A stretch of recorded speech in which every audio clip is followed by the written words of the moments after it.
My name is Daniel Carter. I am 38 years old, and my job is to help people make good choices with their money. I work hard every day to show people that they can rely on me. I am a patient man who stays loyal. I believe being honest is the only way to earn trust. My wife, Rachel, is 36. She is kind and very loyal to those she loves. Then there was Melissa Grant, 37. She was Rachel's best friend. Melissa was charming, but she liked to be the center of attention. The day my marriage ended started like any other Tuesday. I came home from work, thinking I would have dinner with Rachel. Instead, I saw 2 suitcases by the door. Rachel was in the living room with tears in her eyes. Before I could speak, she held up her phone. "I know everything," she said. I was so confused. "Know what?" I asked. She told me to stop acting and threw her phone on the table. The screen showed pictures of messages that made it look like I was seeing another woman. My heart sank. I had never seen those messages before. "Rachel, these are fake," I told her. She shook her head. She said Melissa had seen me herself. That name explained everything. Melissa had been Rachel's best friend for 15 years. Rachel trusted her more than anyone. If Melissa says she saw it, why would she lie? Rachel asked. I looked her in the eyes and said, "Because she is lying." But Rachel had already made up her mind. She packed her things that night and moved in with Melissa.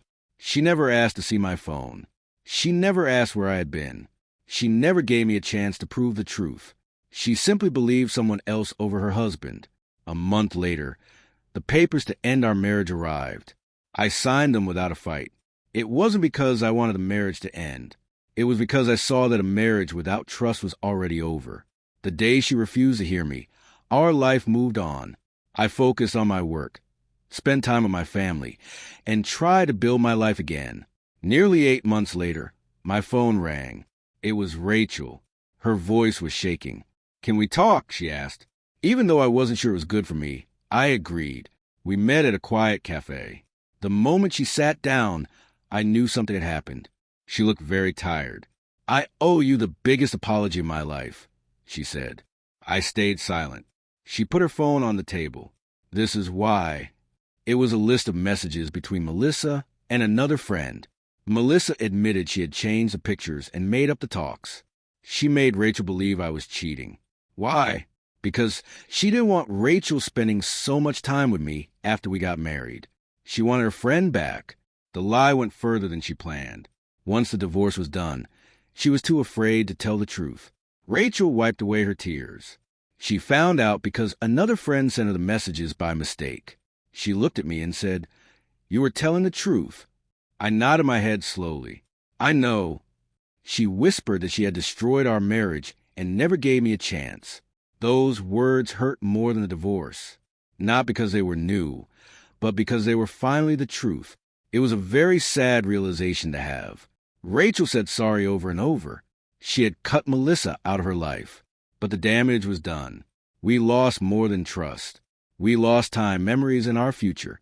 As we stood up, Rachel asked, "Is there any chance we could start over?" I thought about it carefully. I answered, "I have forgiven you." She smiled. But forgiveness is not the same as building back what is broken. Her smile went away. She understood.